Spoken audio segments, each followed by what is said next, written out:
மறவாமல் சப்ஸ்கிரைப் மற்றும் bell button அழுத்தவும். இந்த சிறிய வீட்டு இந்த நடைபெறுகின்ற இந்த கூட்டம் இங்கே உள்ள மக்களுக்கு ஆண்டவராகிய சர்வவல்ல தேவனாகிய இயேசு கிறிஸ்துவை பற்றி சொல்வதற்காகவே நாங்கள் இந்த குடநகர் மதுரை கிறிஸ்துவ ஐக்கிய சபையிலிருந்து நாங்கள் அந்த அந்தோனியார் ஸ்கூலு பக்கத்தில் உள்ள அந்த தெருவிலே உள்ள மதுரை கிறிஸ்துவ ஐக்கிய சபை என்று உண்டு. அந்த சபையிலிருந்து தான் நாங்கள் இங்கே உள்ள டேனியல் கபிலன் அவர்களுடைய மனைவி விஜி, அவருடைய பிள்ளைகள் ஜேக்கப், ஜாசுவா ஆகியவர்கள் அங்கே வருவார்கள். பல ஆண்டுகளாக வந்து கொண்டு இருக்கிறார்கள். ஆகவே அவர்கள் சார்பிலே நடத்துகிற ஒரு வீட்டு ஒரு ஜெபக்கூட்டம். அதன் நோக்கம் என்னவென்றால், அக்கம் பக்கத்தில் உள்ள யாவருக்கும் இயேசுநாதர் சொன்னார், கோ டு யுவர் நெய்பர்ஸ் என்று சொன்னார். உங்களுடைய பக்கத்து வீட்டுக்காரர்களுக்கெல்லாம் நல்ல செய்தியை, தெய்வத்தினுடைய செய்தியை சொல்லுங்கள். அவர்கள் அனைவரும் எல்லோரும் ஆசீர்வதிக்கப்பட்டு இறைவனுடைய ஆசீர்வாதத்தை அவர்கள் பெற வேண்டும். அவருடைய ஆத்மாவுக்கு இறைவன் செய்கிற நன்மையை அவர்கள் அடைய வேண்டும். சரீரத்திற்கு செய்கிற அந்த நன்மையும் அவர்கள் பெற வேண்டும். அவருடைய வாழ்க்கையில் உள்ள துன்பங்கள், கஷ்டங்கள், வேதனைகள், கண்ணீர்கள் மத்தியிலே நல்ல அந்த தெய்வத்தினுடைய அந்த ஆறுதலை அவர்கள் கேட்க வேண்டும். ஆகவே அதையெல்லாம் நீங்கள் go to your house to house, பக்கத்தில் வீடுகளுக்கு வீடுகள், அந்த அந்த நெய்பர்ஸ், அவனுடைய அருகில் உள்ளவர்கள் இடத்தெல்லாம் போய் சொல்லுங்கள் என்று சொன்னார். ஒருவனை பார்த்து போய் உன் வீட்டாருக்கும் அங்கு உள்ள அனைவருக்கும் போய் சொல்லு என்று அவர் சொன்னார்.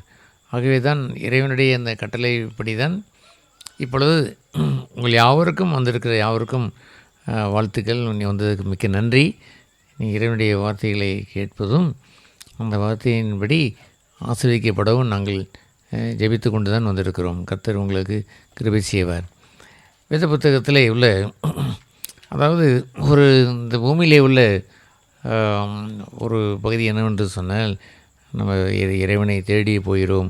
வேளாங்கண்ணிக்கு அவர்கள் தேடி போகிறார்கள், அல்லது நகூர் மீராவுக்கு தேடி போகிறோம், அல்லது எங்கேயோ மலைக்கு போய் நம்ம தேடி போகிறோம். இறைவனை தேடி போகிறோம். இங்கேருந்து காசிக்கு தேடி போயிருக்கிறார்கள். காசியிலிருந்து இங்கே கன்னியாகுமரி வரைக்கும், ராமேஸ்வரம் வரைக்கும் தேடி வருகிறவர்கள் இருக்கிறார்கள். அதுபோன்று மக்கள் ஒரு தெய்வத்தை இப்போ தேடி அவர்கள் போகின்ற ஒரு பகுதி என்பது வேறு. தெய்வம் அன்பு கூர்ந்து நம்மை தேடி வருவது என்பது வேறு. இயேசு பெருமான் அவர் என்ன செய்தார் தெரியுமா? அவர் தெய்வத்தை ஒரு மனுஷனும் தேடாத காலங்கள் என்று எழுதியிருக்கிறது. ஒருவனாயிலும் தேவனை தேடுகிறவனே இல்லை, கடவுளை தேடுகிறவன் இல்லை. அவன் வேண்டுமானால் தனக்கு ஏதாவது ஆதாயம் கிடைக்கும் அல்லது ஒரு லாபம் கிடைக்கும் என்றால் கொஞ்சம் ஏதாவது ஒன்றை தேடுவதற்கு முயற்சிப்பார்கள். ஆனால் மற்றபடி மெய்யான ஒரு உள்ளத்தோடு தெய்வத்தை தேடுகிறவர்கள் ஒருவரும் இல்லை என்று எழுதியிருக்கிற காலத்திலே இறைவன் நம்மை தேடி வந்தார். அது ஒரு ஆச்சரியமான ஒரு நற்செய்தி இல்லையா? நீங்கள் தேடவில்லை, அவர் தேடி வருகிறார் என்பது தான் தெய்வம் தருகின்ற நற்செய்தி. இது உங்களுடைய வீட்டிற்கு தேடி வருகிறார், உங்களை தேடி வருகிறார். ஒரு கணவன் அல்லது மனைவி அவர்களை தேடி வருகிறார். தகப்பன் தாய் என்று இருந்தால் தேடி வருகிறார். பிள்ளைகள் இருந்தால் அவர்களை தேடி வருகிறார். வாலிபன் இருந்தால் இந்த வாலிப பிள்ளைகளை அவர் தேடி வருகிறார். எல்லோரையும் அவர் தேடி வருகிறார். உங்களை தேடுகிறார் என்பதுதான் ஒரு பெரிய ஒரு இறைவனுடைய நற்செய்தி. ஒரு மகிழ்ச்சியான ஒரு செய்தி என்னவென்றால், நீங்கள் உங்களுடைய தேவை என்னதென்று இருக்கும் பொழுது இந்த தமிழ்நாடு அரசில் இல்லம் தேடி என்று ஒன்றை சொல்லுவார்கள். அதுபோல் ஒரு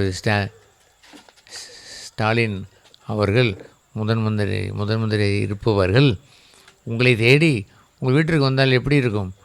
ஒரு ஆச்சரியமாக இருப்பது இல்லையா? நீங்கள் உட்கார்ந்துருக்கிற உங்கள் வீட்டிற்கு முன்பாக பாருங்கள் அங்கே இவர் வந்திருக்கிறார், ஸ்டாலின் வந்திருக்கிறார் என்று சொன்னால் எப்படி இருக்கும்? வந்து ஆரன் அடிக்கிறார்கள், வந்து நின்று கொண்டிருக்கிறார் என்று சொன்னால் எப்படி உங்கள் வீட்டிற்கு வந்திருக்கிறார் என்பதை கேட்பதற்கே ஒரு மகிழ்ச்சியாக இருக்கும். அன்று ஸ்டாலினை வந்து விட்டாரா என்று. அதை விட மேலாய் ஸ்டாலின் வருவதை விட, அமெரிக்க ஜனாதிபதி நம்மை தேடி வருவதை விட, தெய்வம் என்னை தேடி வந்தார் என்று சொல்கிற ஒரு நற்செய்தி இருக்குது. அது ஆச்சரியமான ஒரு பகுதி இல்லையா? ஸ்டாலின் வந்தால் நமக்கு ஊரில் சில சலுகைகளை கேட்பீர்கள். எங்களுக்கு மாதம் வருகின்ற ஒரு 1000 ரூபா அந்த உதவித்தொகை வேண்டும் என்று கேட்கலாம், அல்லது எங்களுடைய ரேஷன் கார்டு புதுப்பிக்க வேண்டும் என்று நீங்கள் கேட்கலாம், அல்லது உங்களுடைய நிலம் பதிவதற்கு சில பிரச்சனை இருக்கிறதை அதை சரி செய்து கொடுங்கள் என்று கேட்கலாம். இன்னமாவது அதைத்தான் நீங்கள் கேட்கிறீர்கள் பாருங்கள். இவரோ தெய்வமோ ஒன்றல்ல இரண்டல்ல எல்லாவற்றுக்கும் போதுமானவர் என்று அவர் இயேசுநாதருக்கு பெயர். இயேசுநாதர் யார் என்றால் முற்றுமுடியே ரட்சிக்க வல்லவர், நம்ம முழுவதும் காத்து ரட்சிக்கக்கூடியவர் ஒருவர் உண்டென்றால் அது ஸ்டாலின் அல்ல, அல்லது அமெரிக்க ஜனாதிபதியும் அல்ல. உங்களை முற்றுமுடிய முழுவதும் உங்கள் ஆசீர்வாதத்தை தந்து உங்களுக்கு என்னென்ன தேவையெல்லாம் இருக்கிறதோ அத்தனையும் தருகிறவர் யார் என்றால் தெய்வம்தான். ஆகவே அவர் உங்களை தேடி வருகிறார் என்று அந்த செய்தியே ஒரு மகிழ்ச்சியான ஒரு செய்தி அல்லவா.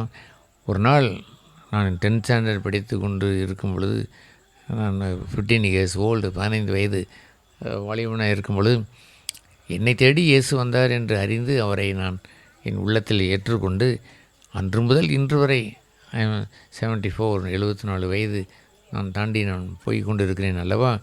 இந்த காலங்கள் வரைக்கும் சுமார் ஒரு 56 வருடங்களுக்கு மேலாய் தெய்வம் என்னை தேடி வந்தவரை என் உள்ளத்தில் ஏற்றுக்கொண்டபடினாலே என் வாழ்க்கையிலே அப்படி ஒரு மகிழ்ச்சி.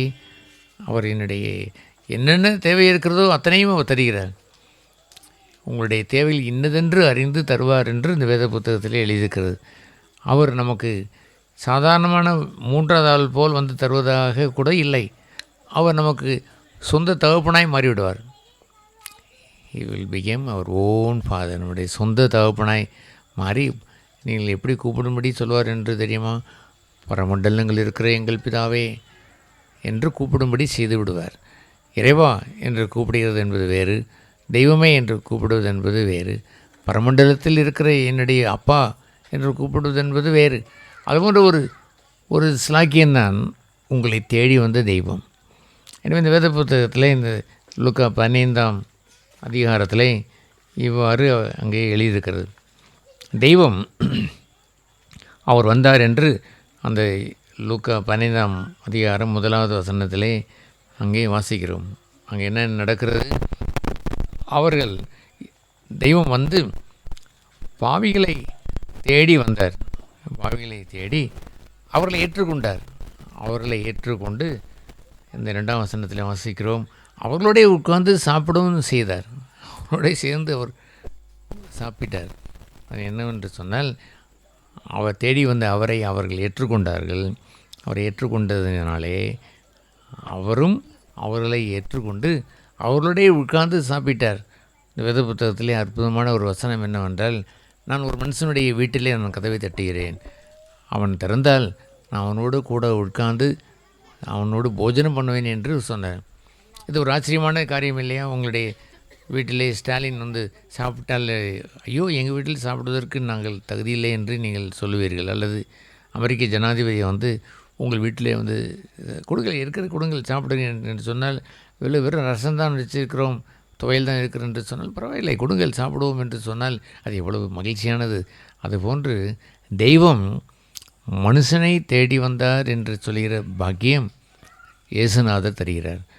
உங்களை தேடி வருகின்ற தெய்வத்தை நீங்கள் மனதார ஏற்றுக்கொள்ள வேண்டும்.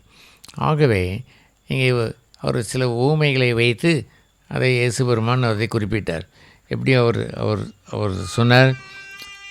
4ஆம் வசனத்திலே இவ்வாறு வாசிக்கிறோம், ஒரு மனுஷனுக்கு ஒரு ஆடு காணாமல் போய்விட்டது. 99 ஆடுகள் இருக்கிறது, ஆனால் ஒன்றை அவர் பார்க்கிறான், காணாமல் போய்விட்டது. அந்த காணாமல் போன ஆட்டை அதை கண்டுபிடிக்கும்படி தேடி திரிந்தான் என்று எழுதியிருக்கிறது. உங்களையும் தெய்வம் என்ன செய்கிறார் என்றால் தேடி வருகிறார். எதற்கு தேடி வருகிறார்? காணாமல் போனீர்கள் என்பதை அறிந்து தேடி வருகிறார்.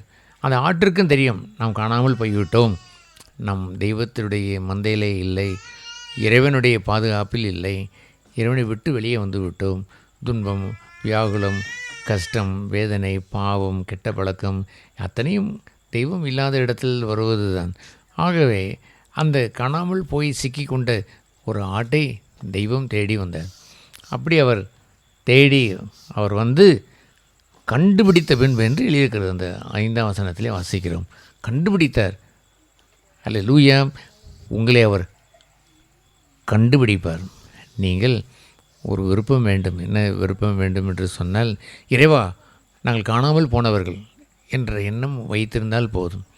அவர் வருவார், வந்து உங்களை தேடி தெரிந்து கண்டுபிடிப்பார். அதுபோன்ற ஒரு ஆச்சரியம் இந்த வேத புத்தகத்தில் அல்லாமல் இந்த உலகத்தில் எந்த இடத்திலும் எழுதப்படவில்லை, நடைபெறவும் இல்லை. இயேசுபிரான் நாம் அவரை தேடி போகவில்லை, நம்மை தேடி தெய்வம் இந்த பூமிக்கு அவர் இறங்கி வந்தது காரணம் என்னவென்றால், காணாமல் போனவர்களை, தெய்வத்தை இழந்து காணாமல் போய் சிக்கி கொண்டவர்களை தேடி பார்த்து கண்டுபிடித்தார். உங்களை அவர் கண்டுபிடிக்க வேண்டும் என்றால் என்ன செய்ய வேண்டும்? இறைவா நான் காணாமல் போன ஒரு ஆட்டை போல் இருக்கிறேன், எனக்கு உதவி செய்து தயவாய் என்னை கண்டுபிடித்து, அதை அவன் கண்டுபிடித்து என்ன செய்தான் என்று எழுதியிருக்கிறார் என்று தெரியுமா? அவன் அந்த ஆட்டை தன் தோளின் மேல் போட்டுக்கொண்டான் என்று எழுதியிருக்கிறது. அந்த ஆட்டை சும்மா இல்லை, ஏன் இப்படி நீ காணாமல் போனாய், கெட்டு போனாய், கெட்ட கெட்ட பழக்கங்களை வைத்திருக்கிறாய், சண்டை ஓடுகிறாய், எதுக்கு எடுத்தாலும் உனக்கு கோபம் வருகிறது, எதற்கெடுத்தாலும் காமம் வருகிறது, எதற்கெடுத்தாலும் குடிப்பழக்கங்கள், எதற்கெடுத்தாலும் தப்பு தப்பாய் எல்லாம் செய்கிறாய், மோசமானவனாய் இருக்கிறாய் என்று அவர் சொல்லாமல் அதை தோளிலே அவர் போட்டுக்கொண்டார் என்று எழுதியிருக்கிறது. ஒரே ஒரு காரியம் என்னவென்றால், நீங்கள் என்ன சொல்ல வேண்டும்? இறைவா நாங்கள் காணாமல் போய்விட்டோம், உம்மை விட்டு போய்விட்டோம், நாங்கள் உம்மை விட்டு பிரிந்து வாழ்கிற அந்த வாழ்க்கையிலே கெட்ட பழக்கங்கள் எவ்வளோ பாவம் மண்டி விட்டது என்று நீங்கள் சொல்லக்கூடுமானால், இறைவன் வருவார், அந்த காணாமல் போன ஆடாயை உங்களை அவர் தூக்குவார், அவரை உங்களை தோளிலே தூக்கி போட்டு அவர் மீண்டுமாய் தன் கடவுளுடைய மந்தைக்கு கொண்டு வந்து சேர்ப்பார். அதே போலவே இன்னொரு பகுதியும் அங்கே எழுதப்பட்டு இருக்கிறது. அங்கே ஒரு வீட்டிலே ஒரு வெள்ளிக்காசு காணாமல் போனதென்று எழுதியிருக்கிறது. காணாமல் போனது என்று சொல்வதெல்லாம் கெட்டது தான் என்று மாத்திரமல்லாமல் உங்களை ஒரு வெள்ளிக்காசை போல் பார்க்கிறார். உங்களை நல்ல மனுஷனாய் மாற்றுவதற்கு உங்களை ஏதோ செல்லா காசு என்று பார்க்காமல் வெள்ளிக்காசு என்று பார்த்து அதை அவள் வீட்டை பெருக்கி அதை தேடி அந்த பெண்மணி அந்த காணாமல் போன அந்த வெள்ளிக்காசை அவள் கண்டுபிடித்த பின்பு என்று அந்த 9ஆம் வசனத்திலே வாசிக்கிறோம். அதே போலவே அந்த ஆட்டையும் கண்டுபிடித்த பின்பு என்று வாசிக்கிறோம். ஒரே மகிழ்ச்சி அவளுக்கு உண்டாகி அவரிடத்திலே அந்த வெள்ளிக்காசை மீண்டுமாய் எடுத்து வருகிறாள். அதுபோல் இறைவன் உங்களை செல்லா காசாய் பார்க்க மாட்டார். ஒன்றுக்கும் உதவாதவன், இவன் ஏழை, அல்லது இவன் இந்த ஜாதி அந்த ஜாதி என்றால் பார்ப்பார், அவனுக்கு இது இல்லை அது இல்லை என்றால் பார்ப்பார், படிப்பு இருக்கிறது படிப்பில்லை என்றால் பார்ப்பார். உங்களை செல்லா காசாக பார்க்க மாட்டார். உங்களை எப்படி பார்ப்பார் என்றால், வெள்ளிக்காசை போல் வைத்து உங்களை கண்டுபிடித்து மீண்டும் தன்னுடைய வெள்ளிக்காசு வைத்திருக்கிற பொக்கிஷ சாலையிலே உங்களை அவர் சேர்த்து வைத்து கொள்வார். அல்லேலூயா. இது ஒரு ஆச்சரியமான ஒரு தெய்வம் அல்லவா? இந்த ஆச்சரியமான தெய்வம்தான் உங்களிடத்திலே வந்திருக்கிறார். இப்பொழுது ஏன் வந்திருக்கிறார் தெரியுமா? நாங்கள் வந்திருக்கிறோம் என்பதை விட இயேசு பெருமான் வந்திருக்கிறார். இயேசு பெருமான் ஏன் வந்தார்? உங்களை கண்டுபிடிக்க வந்தார். நீங்கள் கெட்டுப்போன உங்களை, அந்த தொலைந்து போன உங்களை கண்டுபிடித்து தெய்வத்தோடு சேர்க்கும்படி அவர் வந்தார். ஆகவே அதுபோன்ற ஒரு நிலையில் இருந்துவிட்டு ஒரே ஒரு பகுதியை மட்டும் இயேசுபிரான் அடுத்த உவமையிலே அவர் சொன்னார். அந்த அடுத்த உவமையில் என்னவென்று தெரியுமா? கெட்டுப்போன ஒரு வீட்டிலே ஒரு நல்ல மகன் இருந்தான், இன்னொன்று கெட்ட மகன் இருந்தான். அவன் கெட்ட குமாரன் என்று பெயர். அந்த கெட்ட குமாரன் அவன் தன்னுடைய இந்த உலகத்தை அனுபவிப்பதற்காக வேசியிடத்தில் போனான், சீட்டாட போனான், குடிக்க போனான், மது அருந்த சென்றான். அவன் என்னென்னமோ தீமைகள் செய்து சண்டை போட்டான், கொலை செய்தான், அவன் பொய் சொன்னான், திருடினான். கெட்டுப்போன அந்த வாழ்க்கை வாழ்ந்த அவன் முதலாவது சொன்னதை போல் இல்லாமல் அவன் ஒரு நாள் புத்தி தெளிந்தான் என்று எழுதியிருக்கிறது. 17வது அந்த வசனத்திலே, அந்த லூக்கா 15:17 வாசிக்கிறோம். புத்தி தெளிந்தான் என்று வாசிக்கிறோம். இதை கேட்குற நீங்கள் யாவருக்கும் ஒரு புத்தி தெளிய வேண்டும். என்ன புத்தி என்றால், நாம் செய்வது தவறு, நாம் செய்வது பாவம், இது கெட்டுப்போன வாழ்க்கை, இதில் நிம்மதி இல்லை, இதனால் சண்டை தான் உண்டாகிறது. பக்கத்து வீட்டிலும் சண்டை, எதிர் வீட்டிலும் சண்டை, எதற்கெடுத்தாலும் கோபம், எதற்கெடுத்தாலும் எரிச்சல், வீட்டிலே சமாதானமாக கணவனோடு இல்லை, மனைவியோடு இல்லை, பிள்ளைகளோடு இல்லை என்று இருக்கக்கூடிய உங்களுடைய கெட்டுப்போன கெட்ட குமாரனை போல் மாறியதை உணர்ந்து அவன் இப்பொழுது திரும்பி வருகிறான் என்று எழுதியிருக்கிறது. முதலாவது யார் வந்தார்? ஃபஸ்ட்டு நம்ம அந்த ஊமையிலே வாசித்ததை போலவே ஆட்டை தேடி, அவர் காணாமல் போன ஆட்டை தேடி மேய்ப்பன் வந்தார். இன்னொரு முறை என்ன பார்க்கிறோம்? உங்களை வெள்ளிக்காசு என்று கண்டு அந்த பொக்கிஷ சாலையிலிருந்து, தெய்வத்தினுடைய பொக்கிஷத்திலிருந்து தவறி போனவர்கள் என்று அறிந்து உங்களை தேடி உங்களை வெள்ளிக்காசை போல் எடுத்துக்கொண்டார். உங்களை செல்லாக்காசாய் இல்லை, வெள்ளிக்காசாய் உங்களை தேடி வந்தார். அதே போலவே இன்னொரு ஊமையை சொன்னார். முக்கியமான ஒரு ஊமையை சொன்னது என்னவென்று சொன்னார்? கெட்ட குமாரன், கெட்டுப்போனவர்கள், வாழ்க்கையில் கெட்டு சீரழிந்தவர்கள், நம்பிக்கையே இல்லை என்று இருக்கிறவர்கள். ஒரு மனுஷன் அன்றைக்கு நான் பார்த்த பொழுது, அவன் எக்ஸ்ரே எடுத்த பிறகு தான் அவன் வயசே 56 வயது தான் ஆகிறது. அவனுடைய கல்லீரலிலே 60% ஃபெயிலியர், லிவரில் ஒரு 50% ஃபெயிலியர் என்றால் 50 போச்சு என்று சொல்கிறான். நுரையீரலிலே கால் பகுதி அவுட்டு என்று சொல்கிறான். கிட்னிலே ஒரு 10% 20% போய்விட்டது என்று எல்லா ரிப்போர்ட்டையும் வைத்து கொண்டு பார்த்து அழத் தொடங்கி விட்டார். அதுபோல் கெட்டு போய்விட்டார்கள். ஒரு வாழ்க்கையிலே கெட்ட பழக்கம் மாத்திரமல்ல, அவருடைய உடல் உறுப்புகளோட பாவத்தினாலே கெட்டு போய்விட்டது. அதுபோன்று கெட்ட நிலையிலே இருக்கிறோமே என்று உணர்கின்ற உணர்வுக்கு பெயர் தான் அவன் புத்தி தெளிந்து என்று எழுதியிருக்கிறது. அந்த வசனத்திலே வாசிக்கிறோம். எங்கே அதை எழுதப்பட்டிருக்கிறது? 17ஆம் வசனத்திலே வாசிக்கிறோம். அந்த கெட்டவன் உடைய புத்தி தெளிந்து அவன் என்ன செய்கிறான்? நான் எழுந்து என்று எழுதியிருக்கிறது அந்த 18ஆம் வசனத்திலே. அப்புறம் 20ஆம் வசனம் எழுந்து புறப்பட்டு என்று எழுதியிருக்கிறது. அவன் திருந்தி இப்பொழுது வருகிறான். இறைவா, நான் கெட்டு போனேன், என்னை நல்லவனாய் மாற்றக்கூடியது பண்பெல்லாம் உம்மிடத்தில்தான் உண்டு. இரட்சக பெருமான் என்று அறிந்தேன். உம்மிடத்தில் வருகின்றவர்களை ஏற்றுக்கொண்டு அவனுடைய பந்தி இருந்து அவனோட வாசம் செய்து நன்மையானவைகளை தருவீர். அவனுடைய கெட்ட குணங்களை மாற்றுவீர். அவனுக்கு நல்ல சுபாவத்தை தருவீர். அவன் சமாதானத்தை தருவீர், மகிழ்ச்சியை தருவீர், நோய்களையும் குணமாக்குவீர். எத்தனை பெர்சன்ட் எல்லாம் உள்ளே உறுப்பு எல்லாம் கெட்டு போயிருக்குது அல்லவா, அதையெல்லாம் தொட்டு சுகமாக்குவீர் என்பதை நான் கேட்டு வந்தேன். நான் புத்தி தெளிந்திருக்கிறேன் என்று நீங்கள் வரும்பொழுது அங்கே என்ன வாசிக்கிறோம் என்று தெரியுமா?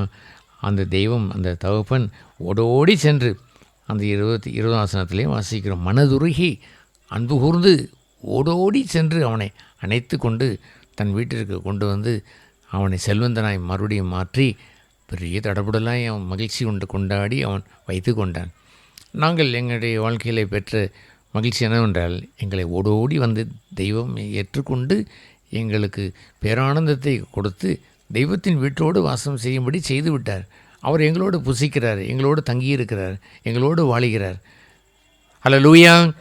இது போன்ற ஒரு அற்புதமான வாழ்க்கையை நாங்கள் மாத்திரம் பெற்றுக்கொள்ளக்கூடாது என்பதற்காகத்தான் இது போன்ற எங்களுடைய சபை மக்கள் இருக்கிற இடங்களிலேயும் உள்ள மக்களையும் சந்தித்து, உங்களுக்கும் இயேசு பெருமான் தேவை, உங்களுடைய மனமும் நீங்கள் புத்தி தெளிந்து நான் கெட்டுப்போனவன் என்று உணர்ந்து வந்துவிட்டால் இயேசு பெருமானுக்கு பெயர் இரட்சகர் என்று பெயர். உங்களை காத்து ரட்சிப்பார், உங்களுடைய குறைகளை போக்குவார், பாவங்களையும் மன்னிப்பார், புது மனிதனாய் மாற்றுவார். உள்ளத்தில் உள்ள அந்த குழப்பமானதெல்லாம் எடுத்துவிட்டு சமாதானத்தை தருவார். உங்கள் மகிழ்ச்சி இல்லாத வாழ்க்கையெல்லாம் மாற்றிவிட்டு புது மகிழ்ச்சியை உங்களுக்கு தருவார். இதெல்லாம் தர வல்லவர் தான் இந்த பரமபிதா என்று பெயர். அந்த பரமபிதாவிடத்திலே நீங்கள் திருந்தி வர வேண்டும். நீங்கள் எழுந்து வரும் பொழுது, ஏற்கனவே நாம் சொன்னதை போல், காணாமல் போன ஆடு திரும்பி வந்தால் அவர் ஏற்றுக்கொள்ள மாட்டாரா? அந்த ஆட்டை ஏற்றுக்கொள்வார். உங்களை ஒரு சிலாக்காசாய் அல்ல வெள்ளிக்காசை போல் அதை உங்களை ஏற்றுக்கொள்வார். இந்த அற்புதமான இந்த வாழ்க்கையை நாங்கள் பெற்று வாழ்கிறோம். நான் பெற்று வாழ்கிறேன், மனைவி பெற்று வாழ்கிறேன், பிள்ளைகள் பெற்று வாழ்கிறார்கள், எங்கள் குடும்பமே ஆசிரியக்கப்பட்டு வாழ்கிறது. எங்கள் சபைக்கு வருகின்ற மக்கள் எல்லோரும் இந்த வாழ்க்கையை பெற்றிருக்கிறார்கள். நீங்கள் யாவரும் பெற்றுக்கொண்டார். உங்களுடைய வீட்டிலே எத்தனையோ பேர் இருட்டில் இருக்கும் பொழுது உங்கள் வீட்டில் வெளிச்சம் வந்தால் எப்படி இருக்கும்? அப்படி வெளிச்சமுள்ள ஒரு வாழ்க்கையை மாறிவிடலாம். நீங்கள் முதலாவது மாறினால் உங்களுடைய கணவர் மாறுவார். நீங்கள் மாறிவிட்டால் உங்கள் மனைவி மாறுவாள், உங்கள் பிள்ளைகள் மாறுவார்கள். எல்லோரும் அந்த வீட்டிலே வெளிச்சம் உண்டாகிவிடும், இருள் நீங்கிவிடும். இந்த அற்புதமான இந்த தெய்வம் உங்களை தேடி வந்தார் என்பதை அறிந்து, இறைவா, என்னை தேடி வந்தவரே, உம்மை நான் என் இருதயத்திலே நான் ஏற்றுக்கொண்டு உம்மிடத்தில் திரும்பி வருகிறேன் என்று வாருங்கள். அப்படி வரும்பொழுது இறைவன் உங்கள் யாவருக்கும் அனுகிரகம் செய்து ஆசீர்வதிப்பார். நாம் யாவரும் தலை வணங்கி ஜெபம் செய்வோமா? எல்லோரும் உட்கார்ந்த இடத்திலேயே இருந்து கொண்டு நீங்கள் தலை வணங்கி நான் சொல்ல சொல்ல சில வார்த்தைகளை நீங்கள் உணர்ந்து சொன்னால் போதும். அன்புள்ள இயேசு சுவாமி, சொல்லுங்கள். நானும் கெட்டுப்போனவள். இறைவா, என்னை தள்ளிவிடாமல் தேடி வந்த தெய்வமே, என்னை மனம் தெளிந்து வந்திருக்கிற என்னை ஏற்றுக்கொள்ளும். என் கெட்ட குணங்களையெல்லாம் மாற்றி இருளையெல்லாம் போக்கி வெளிச்சத்தை தாரும். சமாதானம் இல்லாமல், மகிழ்ச்சி இல்லாமல் வாழுகின்ற வாழ்க்கையை கண்ணோக்கி பார்த்து நல்ல மகிழ்ச்சியுள்ள, சமாதானம் நிறைந்த வாழ்க்கையை தாரும். கெட்டுப்போன சரீரத்தில் உள்ள எல்லா அந்த சுகவீனங்களையும், சரீரத்தில் உள்ள எல்லா சுகவீனங்களையும் நீர் மாற்றி பூரண சுகந்தாரும். எங்களுடைய பிள்ளைகளை ஆசிர்வதியும், எங்கள் கணவரை ஆசிர்வதியும், என் மனைவி ஆசிர்வதியும், எல்லோரையும் ஆசீர்வதித்து இந்த தெருவில் உள்ள யாவரும் தெய்வம் வந்து விளக்கேற்றி வைத்த அந்த வீடாய் மாற உதவி செய்தலும். நான் உலகத்திற்கு ஒளி என்று சொன்னது இயேசுபிரானே, எல்லோர் வீட்டிலும் உடைய ஒளி உதிப்பதாக, பிரகாசிப்பதாக ஆசீர்வதியும். இந்த நாள் ஒரு புதிய நாள். தெய்வம் எங்களை தேடி வந்தவர், அவர் நாங்கள் ஏற்றுக்கொண்ட நாள். எல்லோரையும் ஆசீர்வதித்து புதிய பாதையிலே நடத்தும். இயேசு நாமத்தில் ஜெபம் கேளும் பிதாவே, ஆமென். ஆமென். இந்த ஜெபத்தை நீங்கள் யாவரும் மனப்பூர்வமாய் நீங்கள் தெய்வத்திடத்தில் நீங்கள் ஜெபம் செய்யும் பொழுது இறைவன் உங்களை ஏற்றுக்கொண்டார் என்று விசுவாசியுங்கள். அவரை விசுவாசிக்கும் பொழுது நீங்கள் இங்கிருந்து நீங்கள் வீட்டிற்கு செல்லும் பொழுது வெறுமையாக நீங்கள் போக மாட்டீர்கள். நீங்கள் புத்தி தெளிந்து பரமபிதா வீட்டிற்கு சென்று விட்டீர்கள். பரமபிதா உங்களை ஏற்றுக்கொண்டார். அவர் எப்படி அந்த காணாமல் போன ஆட்டை தூக்கி வந்தார், தோளின் மேல் வைத்து தூக்கி வந்ததை போல் அவர் உங்களோடு இருப்பார், உங்கள் வீட்டில் தங்கி இருப்பார். உங்களுடைய புது வாழ்க்கையை மாறுகின்றபடினாலே நீங்கள் எதை செய்தாலும் அந்த இயேசு பெருமான் நடத்துகின்ற நல்ல வழியிலே நடக்கும்படி செய்வார். உங்களை கர்த்தர் ஆசீர்வதிப்பார். உங்களுக்கு மன விருப்பம் இருந்தால் இந்த நம்ம டேனியல் கபிலன் அவர்களுடைய விஜய் சிஸ்டர் அவங்களுடைய குடும்பம் வருகின்ற சபைக்கு தாராளமாய் ஒரு ஞாயிற்றுக்கிழமை வரலாம். 10:30 மணிக்கு அங்கே கூடுகிற சபை. மதியம் அதிக நேரம் ஆகாது. அங்கே 12 மணிக்கு முடிந்து ஒரு சிறிய உணவு இருக்கும், சாப்பிட்டு நீங்கள் வந்து விடலாம். அப்படி நீங்கள் விருப்பம் உள்ளவர்கள் அங்கே நீங்கள் வரலாம். மறவாமல் சப்ஸ்கிரைப் மற்றும் பெல் பட்டன் அழுத்தவும்.